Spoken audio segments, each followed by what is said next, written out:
Fakultas Ilmu Budaya, saya juga peneliti di Yayasan The Tebing. Kita tahu bahwa dengan ruang gerak hanya sebagai akademisi itu sedikit sempit. Kami ingin bergerak bersama-sama di tataran praktis untuk memajukan kebudayaan kita. Dengan teman-teman kami mendukung penuh acara ini. Hadir di sana dari Yayasan The Tebing, Bapak Dr. Rida Ajam di ujung sana. Ada Ketua Umumnya Pak Saprudin Abdul Rahman.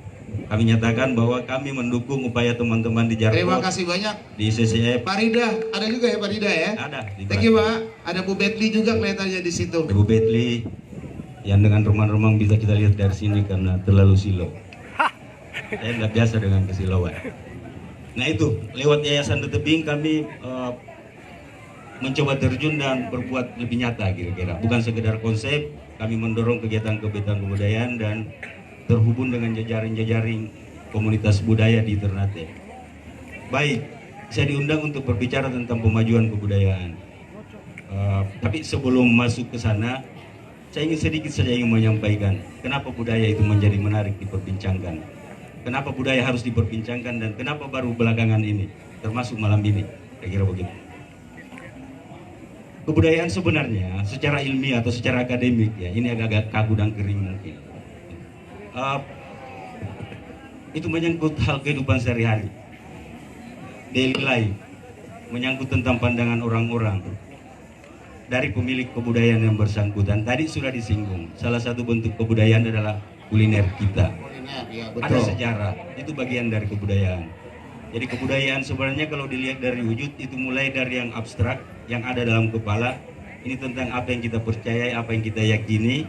Kemudian ada yang muncul dalam perilaku, itulah yang kita sebut dengan adat istiadat, sopan santun, dan lain-lain. Dan yang terakhir wujudnya itu berbentuk karya.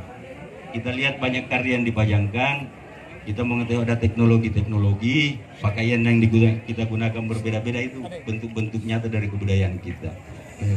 Lalu, mengapa hari ini menjadi marak dibicarakan? Sebelumnya sebenarnya ada kesalah kaprahan ya tentang budaya.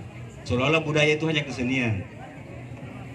Di titik itu saya dengan Ibunda Christine mungkin mendapat ruang sebagai artis ya, kayak gitu. Di bidang kesenian. Ada rumah tidur sabarang. Begitu kira-kira. Jadi seolah-olah kesenian saja itu yang disebut budaya. Tari-tarian, nyanyian dan lain-lain. Padahal budaya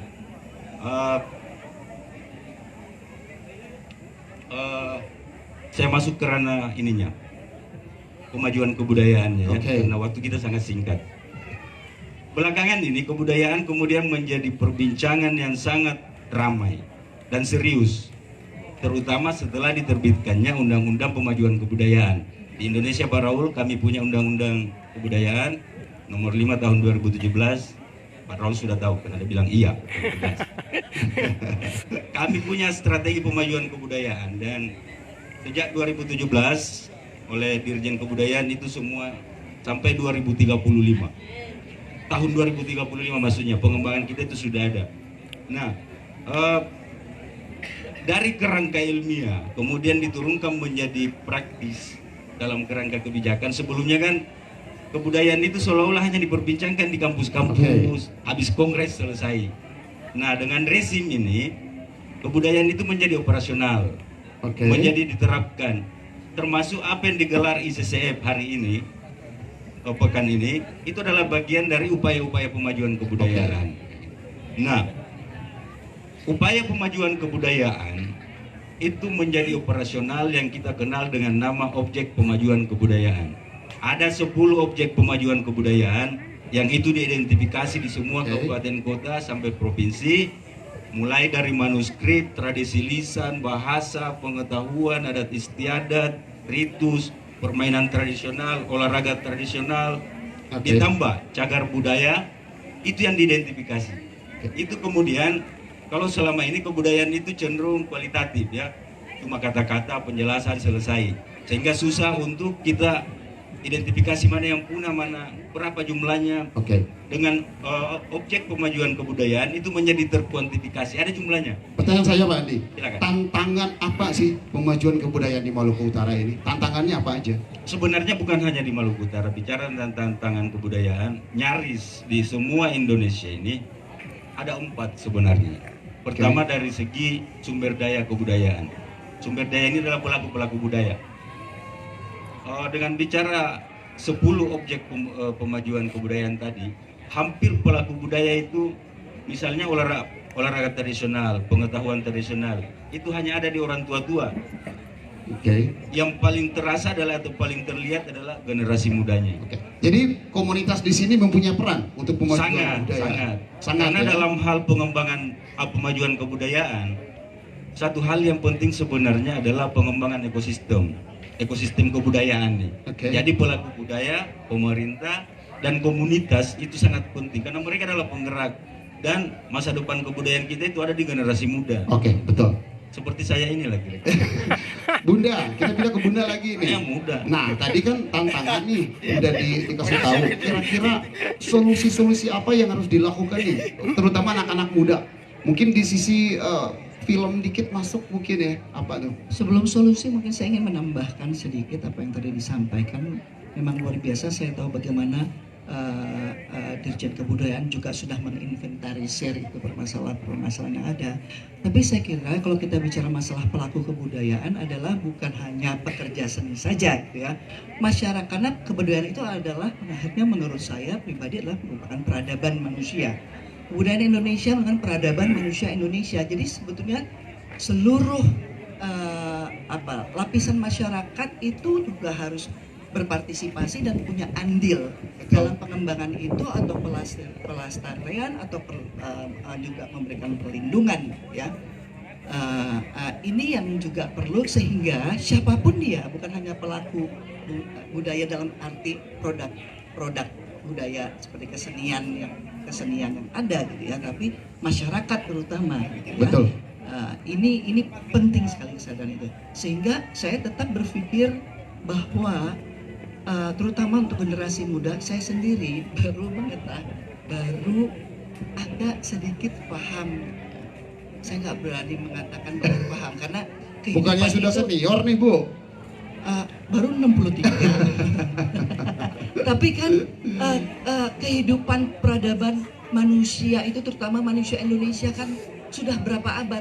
Saya kira Mas Lipi pun barangkali belum punya catatannya kapan manusia pertama kali mendarat di di pulau-pulau yang ada di seluruh wilayah Indonesia ini sekarang itu nggak ada. Saya saja yang baru saja tahun lalu menjadi ibunya Sultan Agung, salah satu raja yang berpengaruh. Film itu kemarin ya? Yang Sultan Agung tahun lalu, tahun kemarin ya? yang termasuk salah satu raja yang berpengaruh dan berkuasa menyatukan kerajaan-kerajaan di Jawa sampai Madura, itu baru yakin bahwa Sultan Agung itu ada hamba Tuhan gitu loh, bukan bagian cerita dari pewayangan gitu ya. Karena saya yakin generasi muda kalau toh pernah mendengar berpikir hanya itu bagian dari kisah Mahabharata saja, kayak legenda gitu ya. Legenda begitu gitu ya. Nah inilah sebelum kita supaya gini jelas juga nanti arah pembangunan kebudayaan itu kemana ya, kita harus tahu kita ini nenek moyang kita ini gitu kan, siapa mereka itu gitu loh. Nah karena begini, kenapa itu penting? Karena banyak cari literasi sejarah yang ditulis itu hanya semasa kolonialisme 350 tahun. Bahkan yang sering dikupas dalam diskusi ruang-ruang publik bahkan sampai detik ini itu hanya menjelang kemerdekaan, mungkin 75 atau 100 tahun sebelum kemerdekaan gitu. Betul. Ya. Padahal kita dijajah 350 tahun gitu ya. Dan dampak dari itu kurangnya literasi ataupun juga menggali latar belakang peradaban manusia Indonesia itu, sehingga contohnya kita selalu merasa bahwa kita ini adalah bangsa tertindas yang bodoh gitu kan ya, yang maaf monyet gitu kan ya. Dan akhirnya itu sangat berpengaruh sekali di dalam pembentukan karakter manusia Indonesia ke depannya. Apa yang ada saat ini dan ke depan menurut saya ya. Sehingga ini pengalaman saya pribadi pada saat saya menjadi juri di Cannes Film Festival, ada satu wartawan yang menanyakan kepada saya pada saat saya duduk di antara David Lynch, Michelle Yeoh, Sharon Stone gitu kan ya. Minder nggak? Hah? Minder ya? Kenapa yang mesti minder? Saya pikir gitu ya. Karena prinsip saya mereka tahu apa yang mereka tahu, tapi mereka juga tidak tahu apa yang saya tahu. Begitu juga sebaliknya. Jadi sebetulnya kita equal gitu loh. Pada saat saya hari-hari berdiskusi sama mereka. Nah, contoh lagi waktu saya bermain Kartini. Selama ini perempuan Indonesia memperingati Hari Kartini sebagai hari emansipasi perempuan yang harus diperjuangkan. Menurut saya perempuan Indonesia nggak pernah tertindas. Menurut saya, kalau toh ada hanya sekelompok kecil. Bayangkan saudara-saudara kita yang di Aceh itu pernah memerintah 33 perempuan di Kesultanan Aceh. Jadi perempuan itu sudah pada dasarnya sudah sederajat sudah Betul. dari dulu. Bayangkan, Kemala Hayati pasti semua tahu. Ya. Ya, waktu itu belum ada Indonesia, belum ada Malaysia, belum ada Singapura. Semua ini yang ada adalah jajahan Belanda, jajahan Inggris, jajahan Spanyol, jajahan Portugis, jajahan mana lagi gitu ya. Seorang perempuan Aceh namanya Kemala Hayati yang waktu itu juga nggak ada syariat-syariatan, bergabung dengan janda-janda yang dikorban perang, ya, itu mereka melawannya bukan di daratan loh, di Selat Malaka, di laut. Iya, benar. Bayangkan, itu apa bukan luar biasa? Ibu Susi aja sekarang tenggelamkan, udah heboh itu semua kan. Ini bayangkan waktu itu perempuan Indonesia, belum lagi yang ada di Maluku, ada Christina Marta Tiaho, dan banyak sekali pasti perempuan-perempuan atau pahlawan-pahlawan juga yang tanpa title itu gitu, yang tidak dikenal, yang sudah berjuang. Nah, ini mempengaruhi mindset kita di dalam melihat persoalan keindonesiaan sekarang gitu loh. Sehingga kita selalu menjadi nenek moyang kita ini hebat kok, kalau nggak mungkin bisa bikin Borobudur. Betul. Gitu loh. Tepuk tangan dong buat perempuan Indonesia yang sudah dari sananya sudah benar-benar kuat gigi. Jadi emansipasi sudah gali akar. Saya tambahkan penjelasan dari